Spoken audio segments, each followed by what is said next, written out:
Bringing you back to this session, ladies and gentlemen, without further ado, please put your hands together for a moderator of this next session, Captain Ruchin Dayal from E. Solutions. Please come up on stage, sir.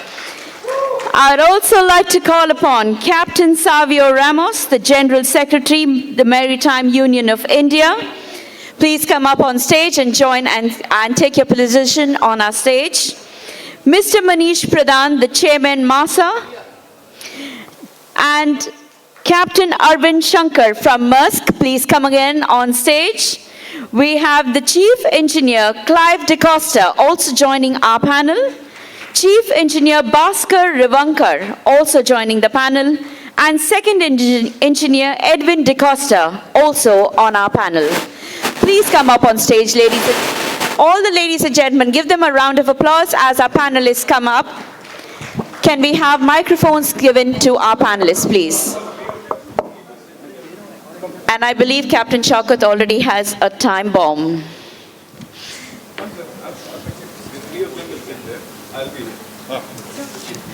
Thank you. I won't be speaking, so.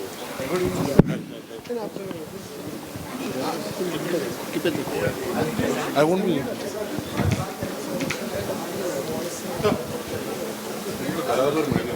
Check. Hello. Well done. Thank you. Good evening, friends. We are really into the dog watch now. Where's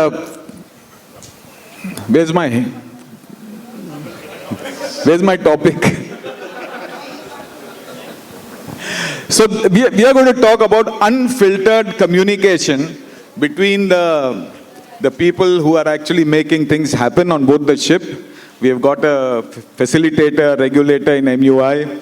We have got Maneesh ji here, who ship managing, and we have got Captain Arvind, who is into training. And this side, we have got the GMOA, who are represented by people who are on board, who are actually sailing. So, to set the ball rolling, what is unfiltered? Because that is the premise that this session must start with. Yeah, thank you. Thank you. Candid Seafarer, ship shore, Candid Seafarer, shore exchange, unfiltered at sea. So what is filtered? Filtered, I think, and forgive me if, Shaukat, if you are hurt, but filtered is, what we did during the day, all really heavy topics and all great information, but they follow a greater narrative. So if we had the same topics in the UK, or you had the same topics in Houston, or even in Japan, it would have gone exactly in the same way, because that is the correct way to go. That is the only way these things are going to go, because that is the right thing. But then, what is unfiltered then? To give you an example, we had no blame, blame, just blame, a very beautiful filtered conversation, and then we had an unfiltered Captain Pradeep Korea. Right? And today, we are bound by this filtered communication. India is not affected by the war. Arey, LPG cylinder kidhar hai? Restaurants are closing down. Absolutely. So, when we start the conversation here today, gentlemen, understand that don't pull your punches. You have got to speak as if, you are unfiltered. Right? Now, where the GMO is concerned, people who are sailing, I don't know whether you all have heard. By the way, we have not had a discussion or anything. This is completely extempore. So, is there times that you say, "Arey yaar, kuch bhi bhej dete hain office se. Falka saaf karo 6 ghante mein." How? How are we going to clean the holes in 6 hours? Does this sometimes happen on board? Yeah. So many times, when we are letting our hair down, we are not going to talk about policies and, whatever else. Does it happen then you say, अरे यार ये किनारे वाले 9 बजे जाते हैं 5 बजे आ जाते हैं? Huh? They are meant only for going and making a pain because they have to show that something is happening. Right? होता है, right? And आप लोग बोलते होंगे that यार what kind of ये लोग कहाँ से आए हैं? They keep their watch and then they go to cabin and they are inside their cabin on WhatsApp and next morning they crib about being fatigued. There's nobody, these days who comes and says that I want to be a master in 6 years, 8 years, 10 years.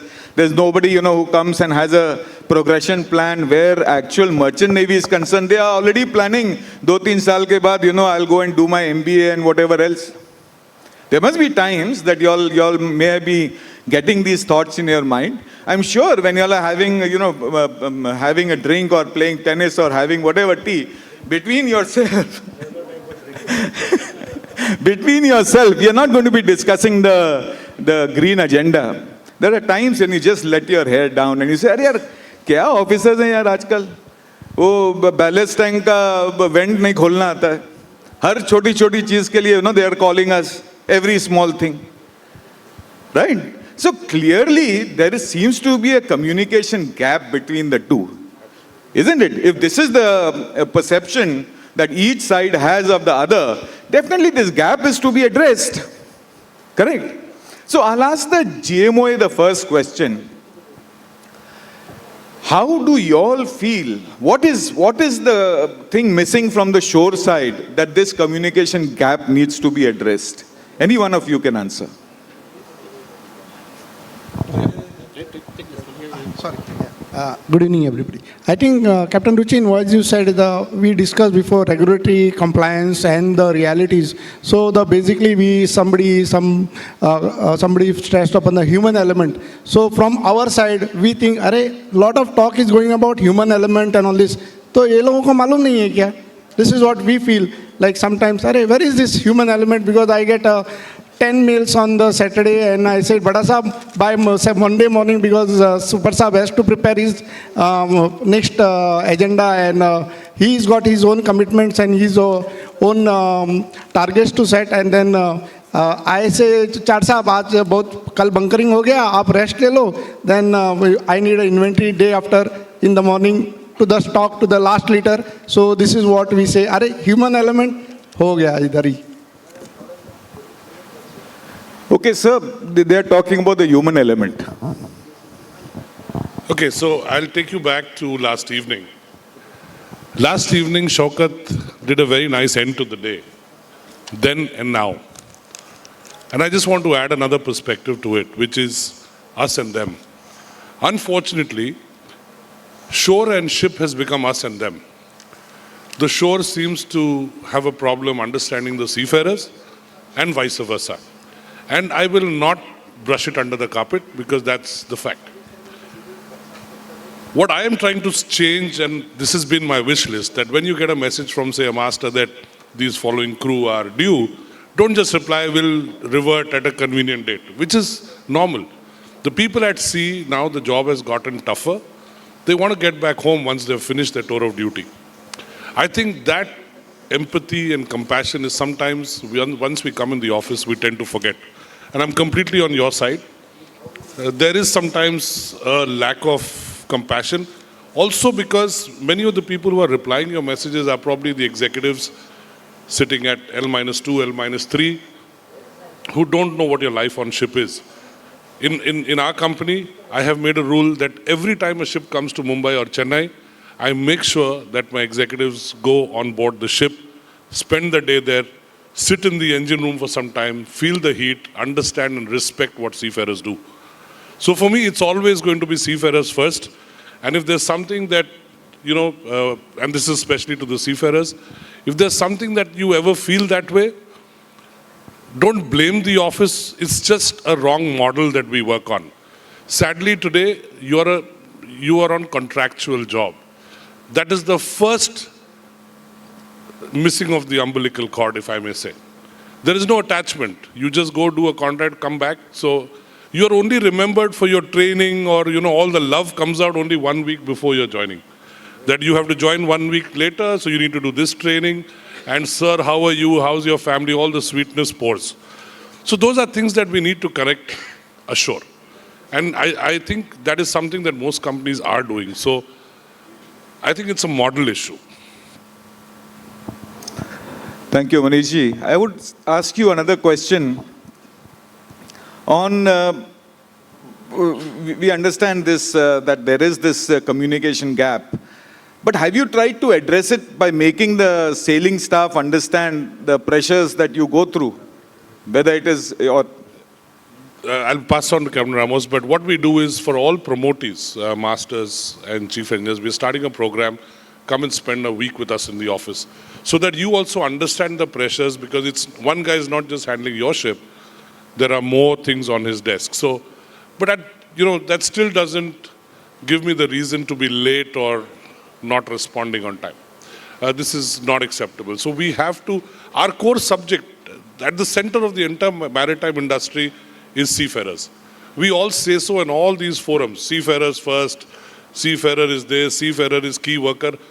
Are we aligned to that, what we speak? Are our actions aligned to that direction is something that we need to introspect, and I think we can do better on that. Yeah, on the same note, I had an instance once. I mean, I'm with them totally as reliefs are concerned in the first place. I had an instance where I had to sign off a guy, and it was a Thursday. So the ship was reaching port on Friday.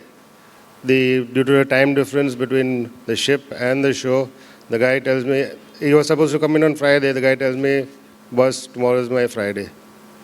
You have to wait for the weekend, and on Monday I can do something. I said, by the time you come to office on Monday, my ship has already sailed off. And we've got an 18-day voyage next. So how do you cope with that? I spoke to the office, I got them to think and rethink the strategy and say why the relief was not arranged in the first place to begin with. And how can you give that excuse as a weekend? I mean, your weekend is 3 weekends for the guy on board. That realization has to be made in the office staff. And like Mr. Maneesh has rightly said, that has to change. The attitude from the office has to change. At least a one-liner to say that we are arranging something. Sometimes there's no message at all. And that only makes the crew more anxious. And the first instance is, why is the office not replying? Maybe they don't have a reliever. Maybe they don't want to relieve me. All those kind of questions crop up. So that, at that grassroots level, needs to be addressed from the office side. But just one thing to add to that is, my experience of 23 years, whenever we have told the truth to the seafarer, they have always supported. Always supported. You tell the seafarer that I don't have a reliever, I tried this guy, or this guy was planned and he left last minute, this is his mobile number. The seafarers have never said no. And that's why, just speak the truth, keep the communication lines absolutely clean. Yep, I'll come to you, Bhaskar. Just a quick word from Captain Arvind, because you are into training and people are going on board. Is there some kind of knowledge that you impart about the shoreside pressures that they need to understand at least? So I'll just correct to that. I'm actually into recruitment, and I head the recruitment and career administration function, but definitely on training. Yes, that was actually what I was coming to speak about. I think one of the gaps, I've been a seafarer myself, and when I stepped ashore to now 5 years, I stopped associating myself. I don't call myself an active seafarer anymore, because I'm thinking like a shore employee. I'm very connected to the organization's, targets, KPIs ashore, less than what I'm, as a seafarer, I don't right now associate.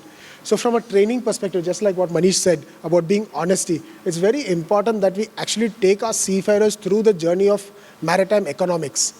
Right? It's very important, whether a conversation with your senior officers or when you have a conversation with a junior officer meets, etc.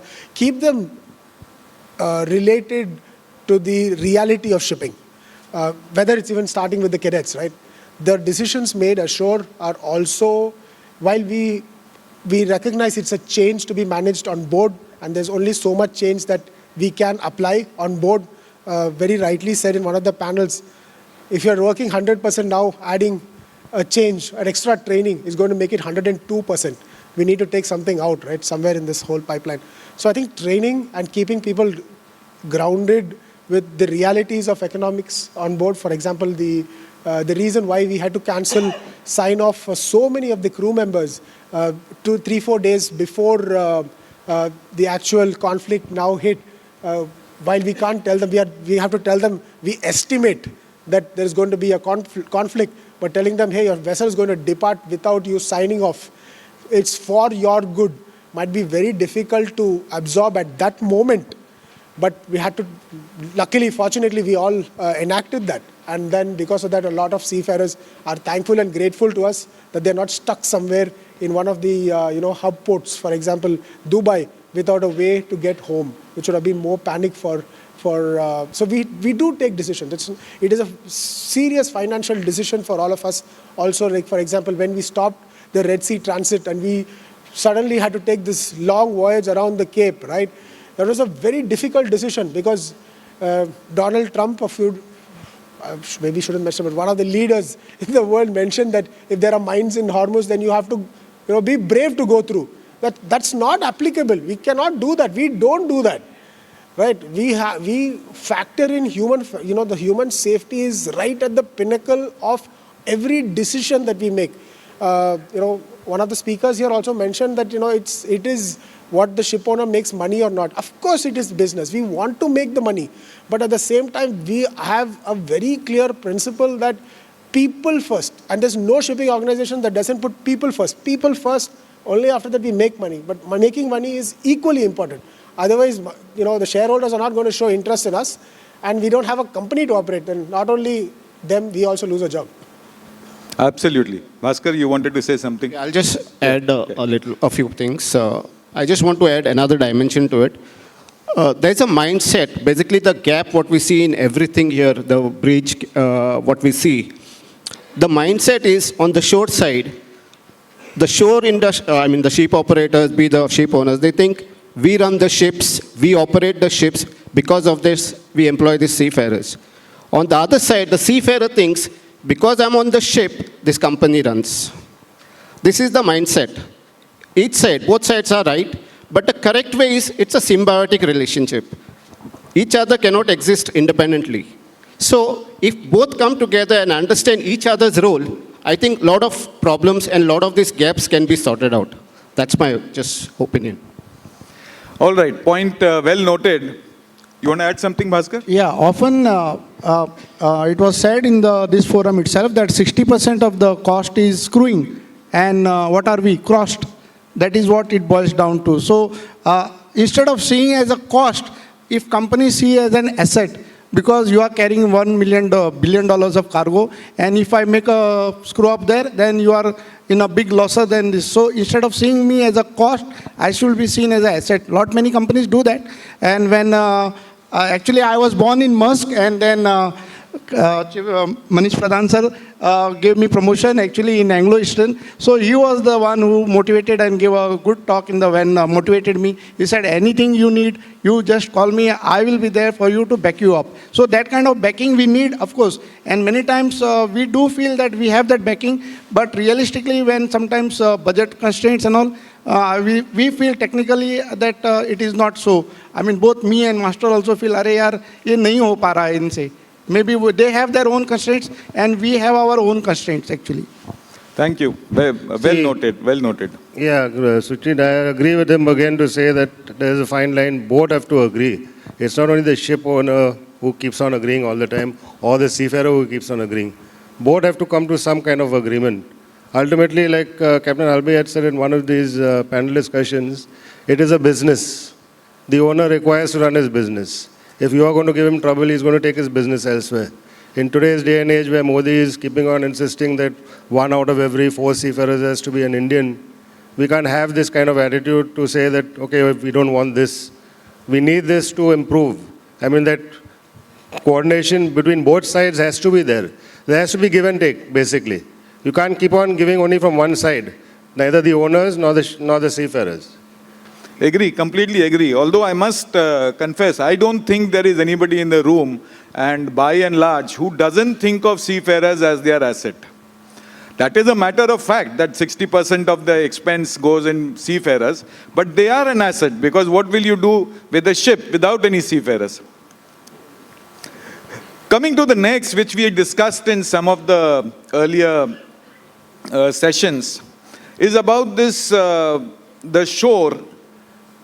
Now, the shore side says that they want every information from the ship because they are making life easier. They want to do everything which can be done ashore. And for that, of course, they want all the digitally signed, everything, being received on shore. Your engines are now connected, gensets are connected, everything is connected now to the shore, right? But the shore side, the ship side says, अरे साला एक छोटा सा काम भी हम लोग अपने से नहीं कर सकता. We have to take the permission for everything. Checklist is one, but then you have got to go to the office, to the superintendent for every small thing that you're doing. What is your opinion? If you don't mind, I'll just start off with a quick example. For example, bunkering. How much bunkers to carry? That is a very, can you hear me? All right. How much bunkers to carry, for example? And in the past, it used to be the master and chief engineer, we plan, what is the voyage to be executed, how much reserve stock we have, we need to arrive, and we used to plan the bunkers. But that doesn't factor in, is that the cheapest port to, take up the bunkers? Are there any schedule changes which would possibly be factored in? So, for example, at Maersk, our bunker division is supporting the chief engineers and masters with what is the top-up they need to do at the most economical port. And this has been a major saving for us because, of course, like you said, crewing, yes, is an important, cost element. But the fuel is the single most expensive affair of operating vessels. So, yeah, that is where I think the sea and shore go hand in hand. And when I was in command, I did not feel very comfortable about somebody ashore sitting and telling me how much bunkers to carry. But over a period of time, we trained. We spoke to the chief engineers, masters, gave them an allowance that, okay, in certain cases, yes, you could consider more because you know the weather better than us. If you could consider for certain historic, voyages where we expect, certain weather. So I think it's again the training element and being honest about why these decisions are made rather than just saying this is what it is and this is what you must execute. Yeah, like he rightly said, and like Mr. Maneesh also said, it is the truth which the seafarers are more interested in. You tell us that you cannot arrange a sign-off. You tell us why you're not giving us the bunkers. You tell us why you're not giving us the spares. We are okay to agree on that, but we don't want lies basically. I have sailed as a seafarer for the last 38 years, and I used to never like the lie which used to come from the office. Be straightforward and say, okay, I cannot find a reliever for you, you'll have to wait. I'll take it up. Maybe a month, maybe a week or whatever. But give me that assurance that at the next port of call, I will definitely arrange a reliever. Sometimes there were cases where I was lied to and said that the guy was lined up and he didn't turn up at the airport or whatever, and it was a clear lie. I would appreciate the fact if you told me straight away that we cannot get a reliever at this port, we will arrange in the next port. I'm more than comfortable with that. I think the larger picture, what I feel is, we are now trying to run ships from ashore. Many of the senior people in the room, when I was a chief engineer on the ship, I would speak to the superintendent once in a month or maybe once in 2 months, only when I called him. If something went wrong and I needed an urgent spare which would affect our propulsion. Today, the superintendent is hammering the people on WhatsApp. And actually, many of us have gone back and said, this is not the official means of communication, but he says, I want the reply fast. Because the training, the model has changed again. If I recall my superintendent, I won't take names, they were like gods for us.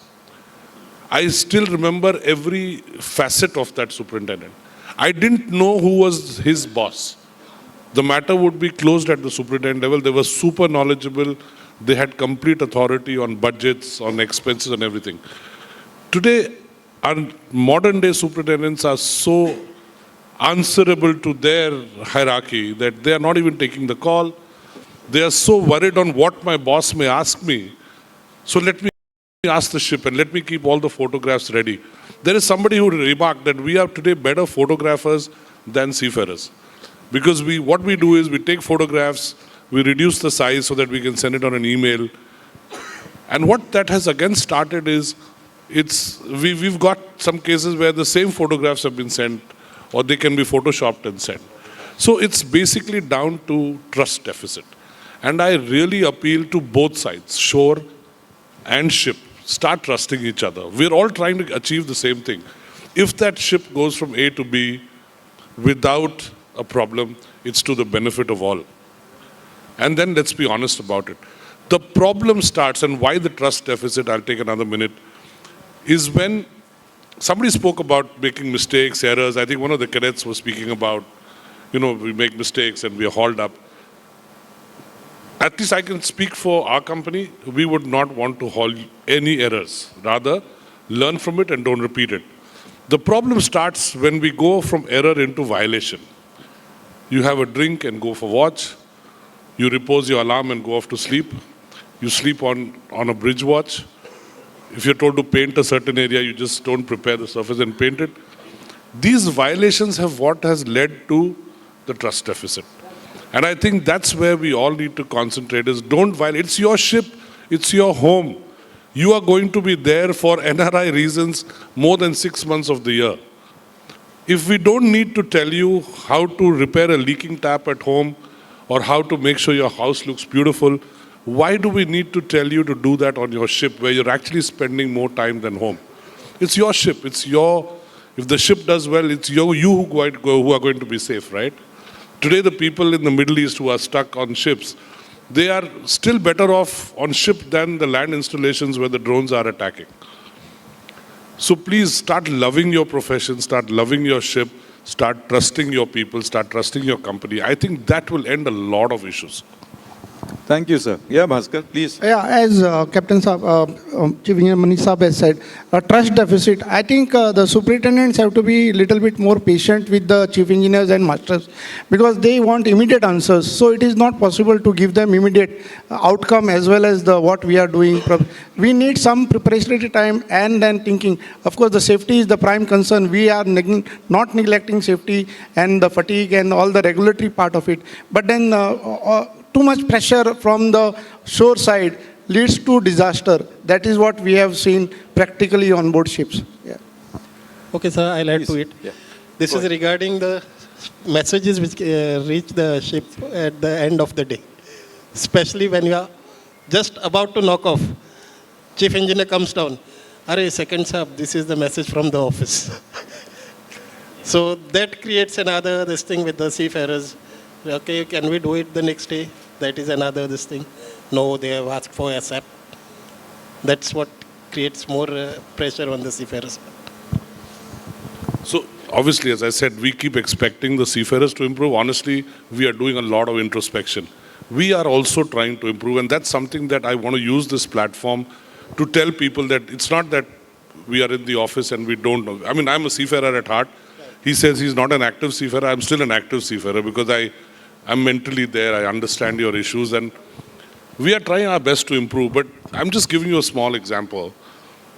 There is this generator. The filters are choking. Okay, the fine cartridge filters.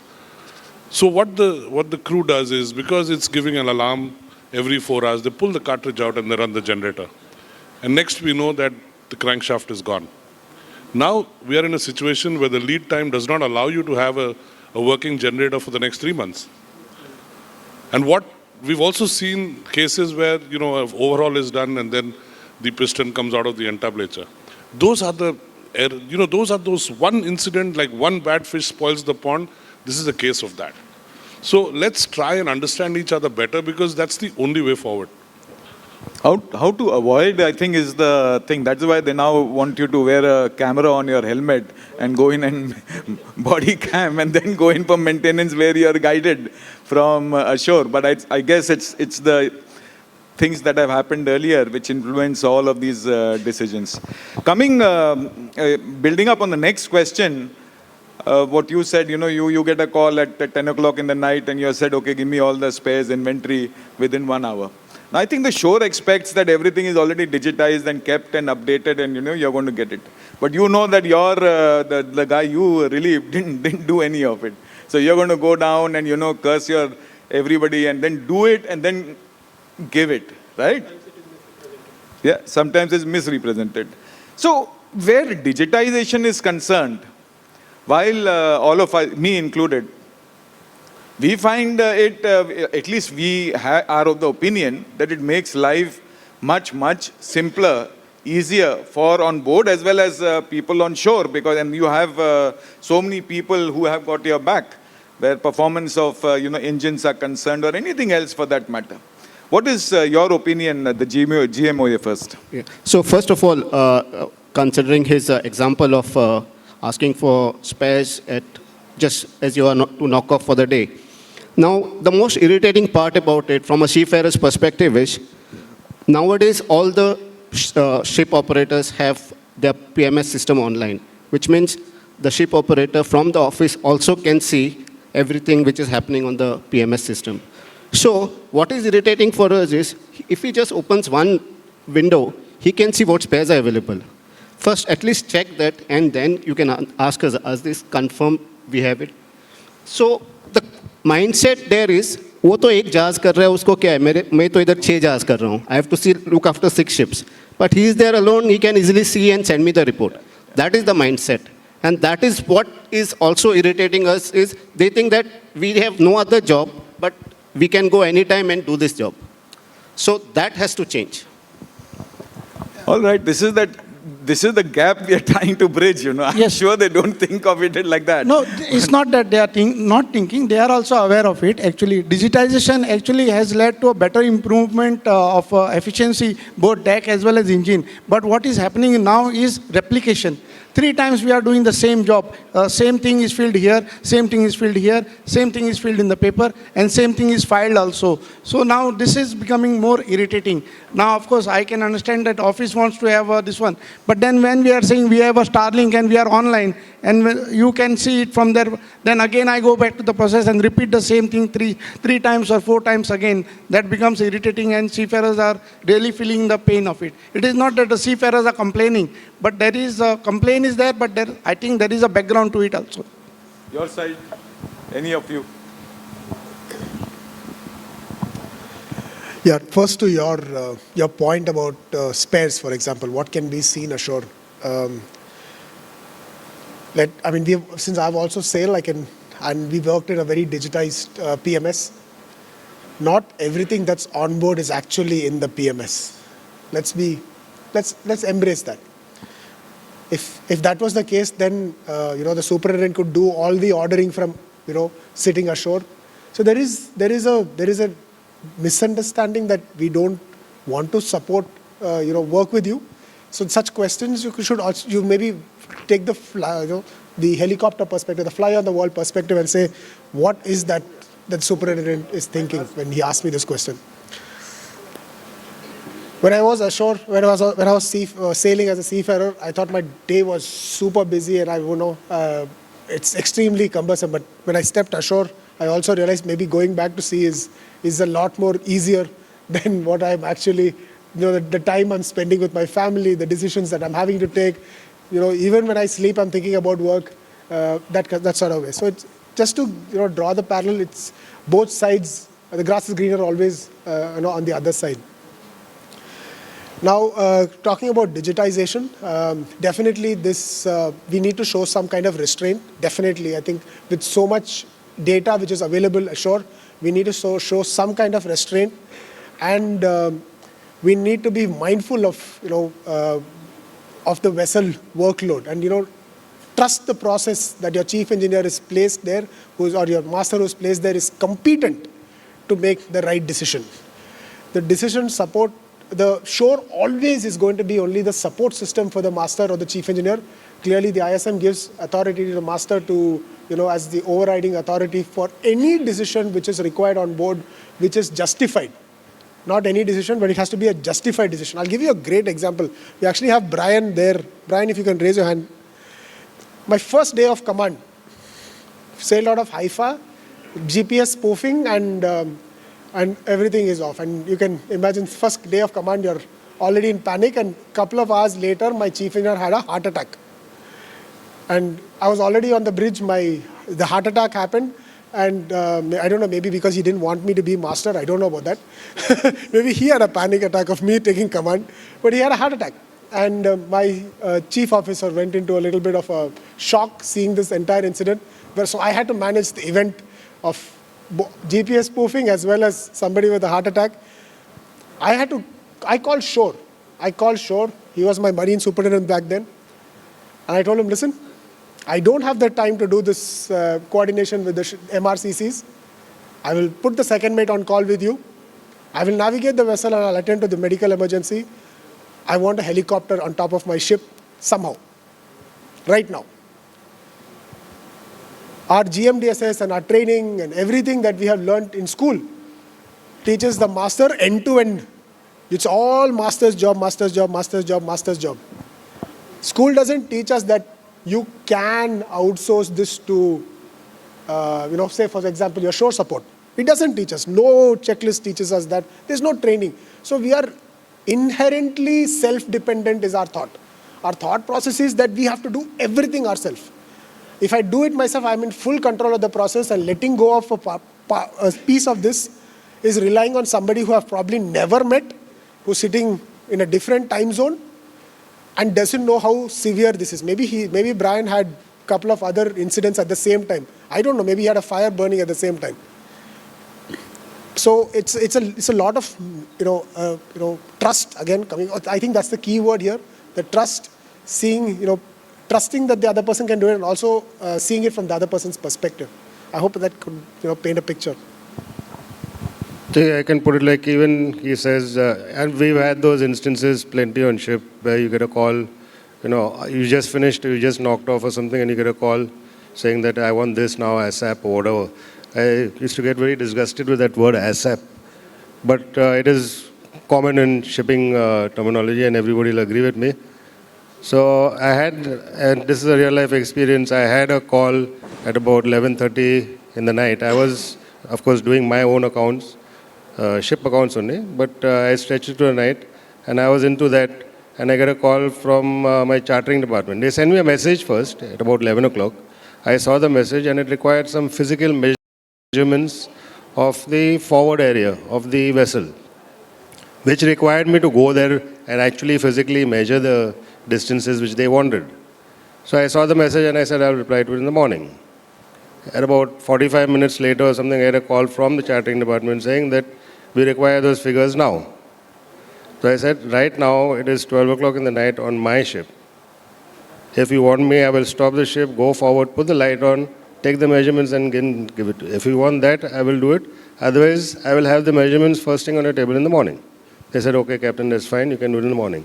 So in these cases, if the ship staff is not putting their foot down, I don't think the office is going to take a stand. Office will keep on putting the pressure to say, okay, they're doing it, and give them that this to do it. But the moment you put your foot down, you have to say it politely. I'm not saying do it rudely. Do it politely. They will accept the fact that you are going past your rest hours or whatever, and they will say, okay, we'll do it the next day or whatever. Before I come to you, Bhaskar, I think we have got a very hierarchical sort of a structure. Putting your foot down, by the way we are brought up by culture, it's a little difficult. I mean, let's face it, it's a little difficult. What is your opinion? Even we were talking of that the superintendent will get an appraisal from the master or the chief engineer. Now, let's be realistic, sir. Who would be giving 1 out of 5 to their superintendents, especially when you are signing off? Whoever has decided to leave the company. Absolutely. Now, this is completely unfiltered. I mean, it's not going to happen. So putting in a process like that, what is the usefulness? You all haven't spoken about the digital thing, whether, you save time or it becomes more of a pain. Very quickly. More of a pain as of now, because quite a lot of replication. Digitization is definitely what we look forward, so that things are simpler and easier to do. But unfortunately, there are too many checklists to be filled up and too much replication that is happening. And that is the common concern from the seafarer's point of view.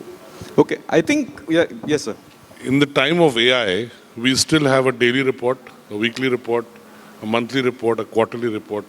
you just feed this into even Chat GPT, it will give you all the reports you want.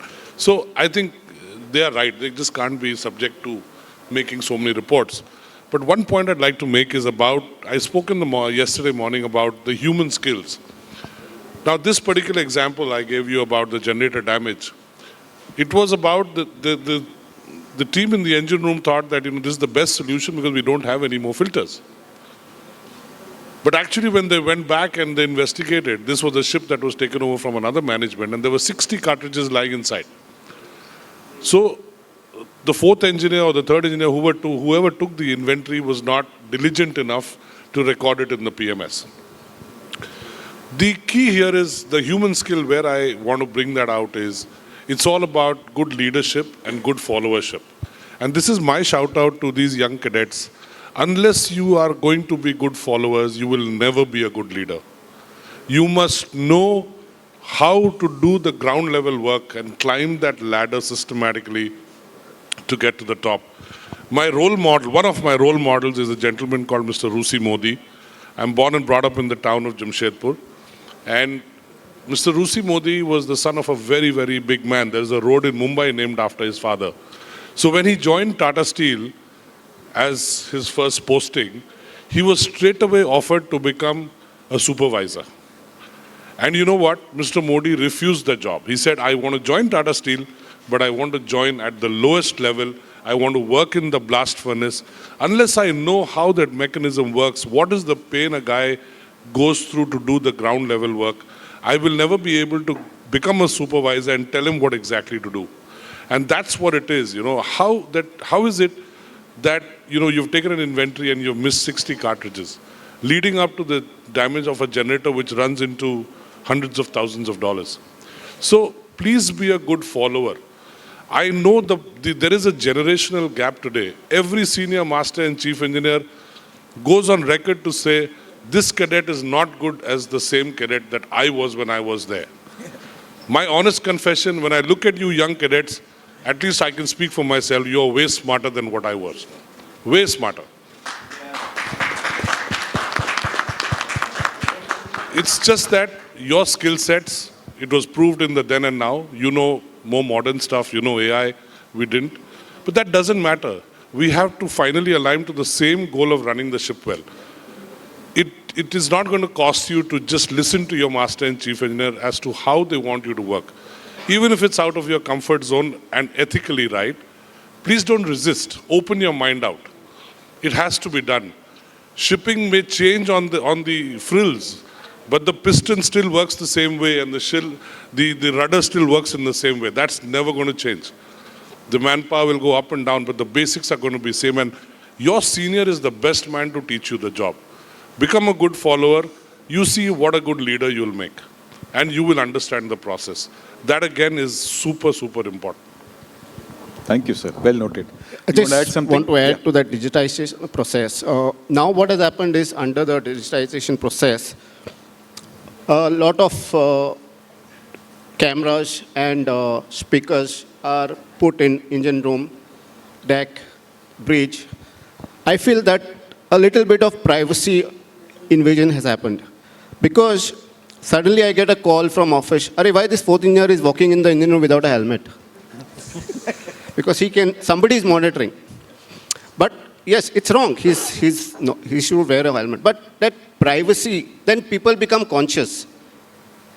They are very reluctant to do things which they would have otherwise done normally. I mean, I'm not saying that is right way, but when you hear things, he's watching you cannot even say something because somebody is here listening to you.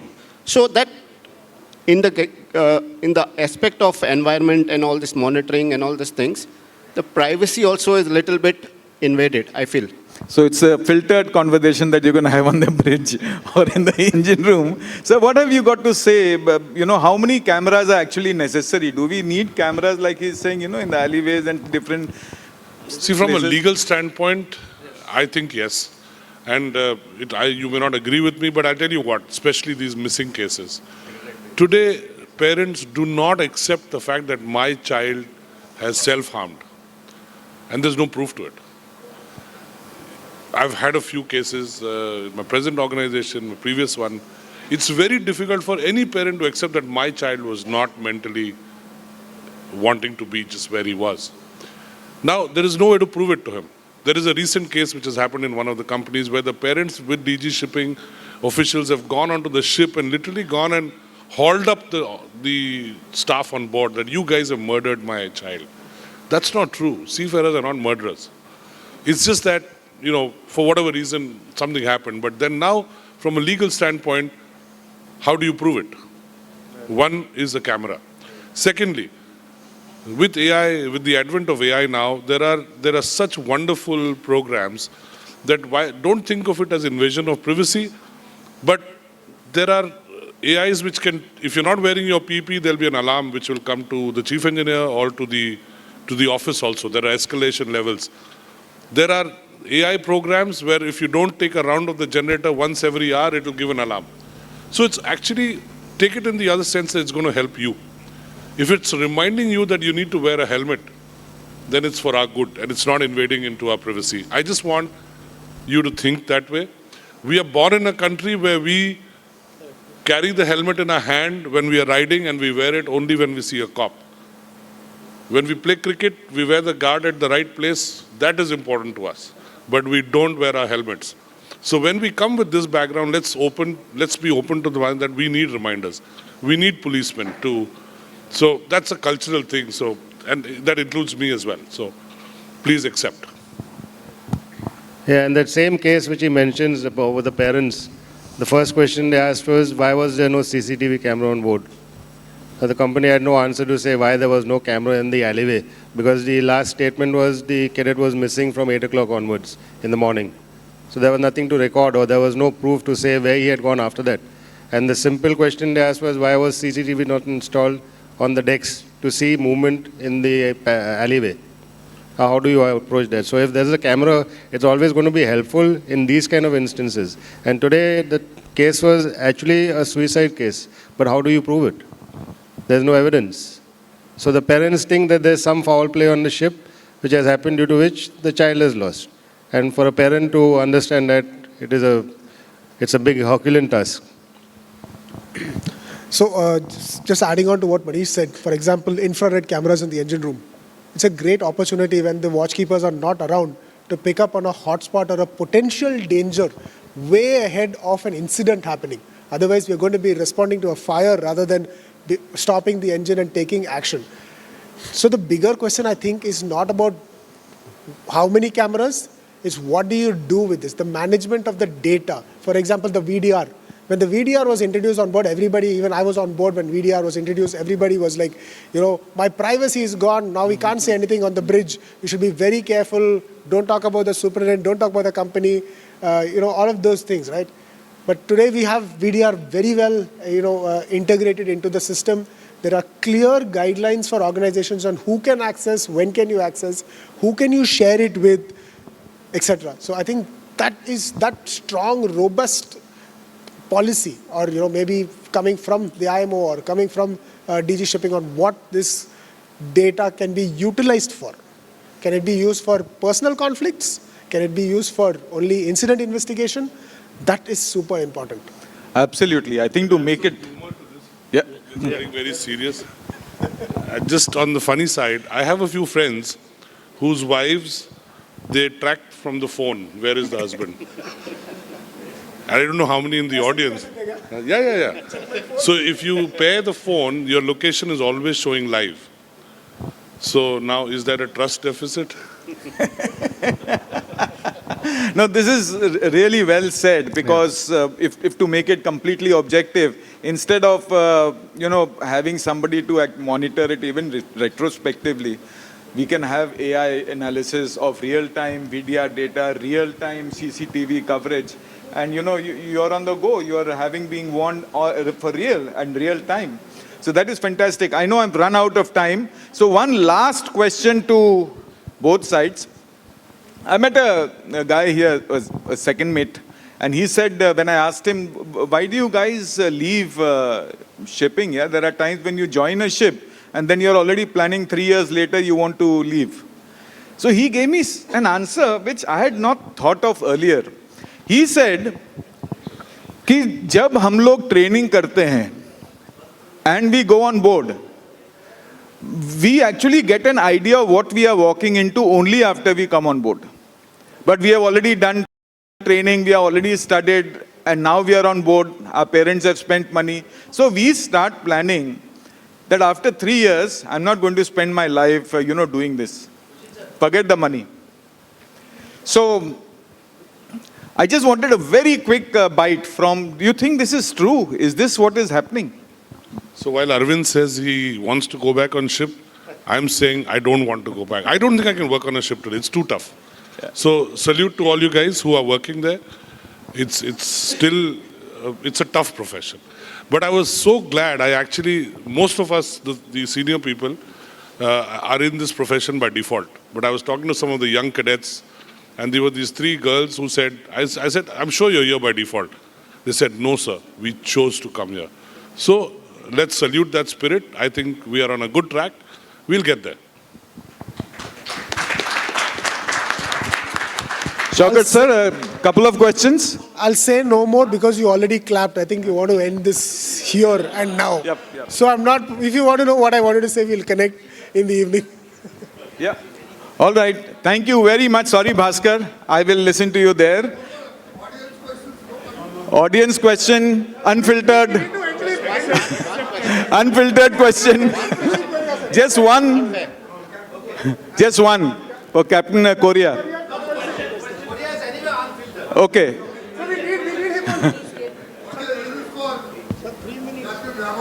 Please give a microphone to the cadet.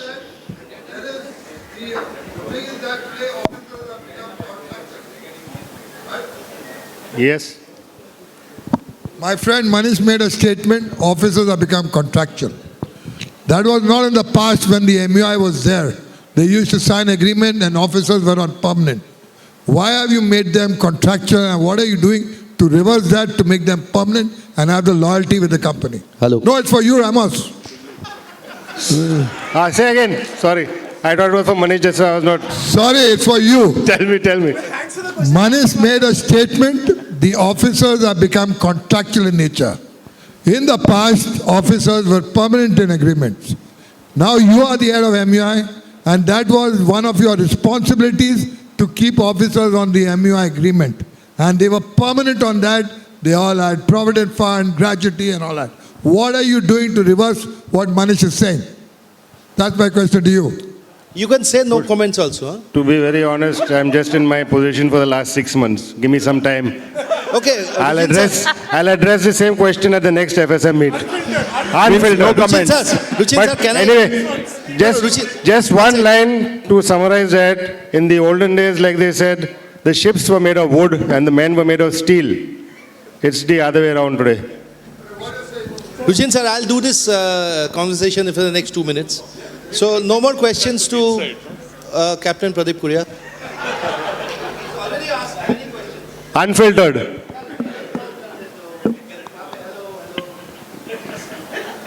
Filtered.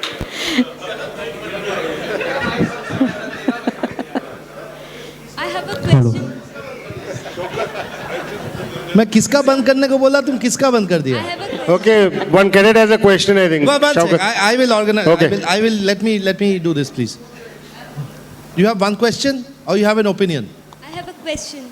Don't give opinions. Yeah. Only ask questions. So my question is to Mr. Maneesh Pradhan sir, that you said this panel said unfiltered at sea, and we have spent these 2 days building trust and connecting.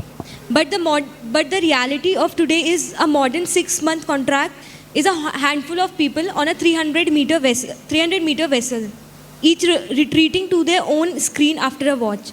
Trust isn't built through a checklist. So how can we build trust on board as well as from ship to shore? So this is a very lengthy one, Shaukat. We will catch up after this. I will stay back. Yeah. I will stay back after this. Listen, and I will explain to you. When I said don't ask questions, don't give opinions, this answer actually is an opinion. And that is why he can't answer now. I know why he's saying this. Just to put it in a very short way, There are commercial factors which drive these contract periods and all of that. That's the bitter truth, because end of the day, as he said, it's a business. Yes, it has reduced. When I was junior engineer, we used to do 9 to 12 months. It's getting better, but it's still not to the comfort level where we want it to be. But that push will be on. Rest, if there's something you need to know more, we'll do it in the interest of time. We'll do this after the... Thank you very much, but we need to land the flight, okay? No, sir, you don't have a microphone, no. We need to land the flight.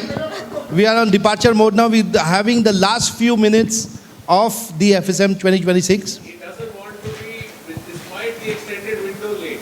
Yeah, I don't want to be late because we always finish on time, right? So we have 15 minutes. I'll give one last question. Okay, Seafarers, yes. Can we have rundown, please? Can we have a microphone to him? Short question, please. 15 minutes left.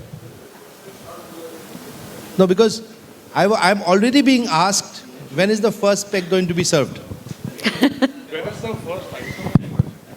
This question is actually building upon her question, or rather her statement where she said that seafarers at the end of the day just rush to retreat to their cabins.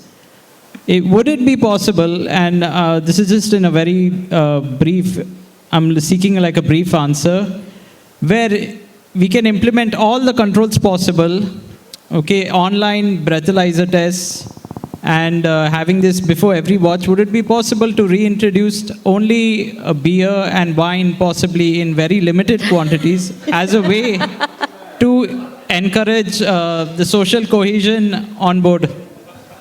Left to us, we will say yes, because we also know it just cannot be that you come to FSM and have a drink and you go on the ship and you don't. But many things in the industry are driven by oil majors. And it's not very easy to convince them. You can't get into an audit and say that I'm going to start introducing alcohol. I mean, a company, there are all the top level companies, it's all zero alcohol.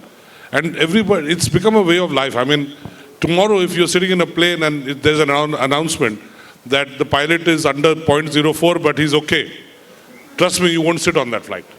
So people are moving to the guarantee area, that what is for sure. And one thing is for sure, that if you've not had alcohol, you're safe. That's something that the oil majors are driving. We think it's okay, that's our opinion. But trust me, this is an industry thing. It's not that simple to solve. Captain Ramos, before you take the mic, you be aware, because whenever he sees a mic in your hand, Captain Pradeep, could you ask a question? No, he won't ask now. I'll catch him at the bar. No, having said that, there is a slight bit of double standards in this alcohol policy also, as far as I have noticed. I was on a ship chartered to Chevron. And on a Chevron ship in those days, they used to have alcohol freely flowing. I'm talking about hard liquor, beer, wine, and everything possible. And my ship was sub-chartered to Chevron. And the guy from Chevron came for an audit to my vessel and asked me if I have beer. And my ship had just changed over to beer from hard liquor. He comes and asks me, Captain, does your ship have alcohol? Do you have an alcohol policy? Yes, we do have an alcohol policy, and it's only beer. Do you all have beer? I said, yes, we have beer. How do you have beer? I said, how do you have beer? We have 2 cans a day. And that's on a ration. Now, his ship, the Chevron ships, had free alcohol. So I just asked him back. I said, what is the Chevron policy? He says, we have alcohol. So I said, why do you want to enforce your alcohol policy on my ship and not on your own ship? So there is a double standard here in certain companies. Of course, now it is not relevant, because of late now all companies are almost alcohol free, and I believe Chevron ships have come to smoke free ships. If you're looking at that as another deterrent, it is what it is. Okay, so I will not ask you whether that answers your question, because I know that doesn't. But we deviated from the topic. Yeah. So, but I like the way, sir, you said changeover from liquor to hard liquor to beer. It's like saying changing over from heavy fuel oil to diesel oil. Things like that. So, Dilis, over to you. I think officially we finished the last session today for the Seafarers Connect. Absolutely. And yeah, over to you, please, for the closing interview. Thank you. Thank you, gentlemen, for being in lovely panel today.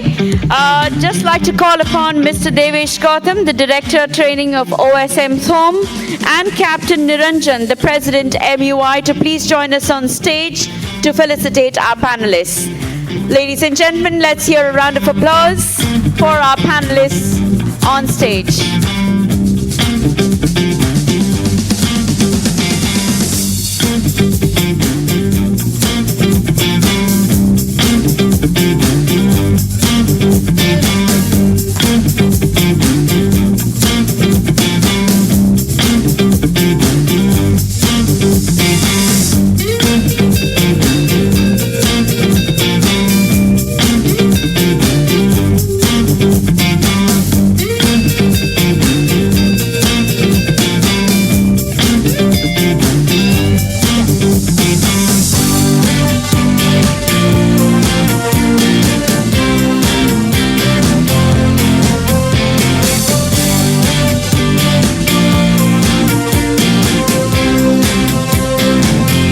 And of course, it's over to Captain Shaukat Mukherjee now. Okay, guys, so I have a special thing for Ruchin Dayal. Like I said, he's been a sponsor, he's been a participant, he's been a panelist, he's been a support, he's been a big brother, he's been E-Dot Solution, he's been the logistic partner and support of FSM for the last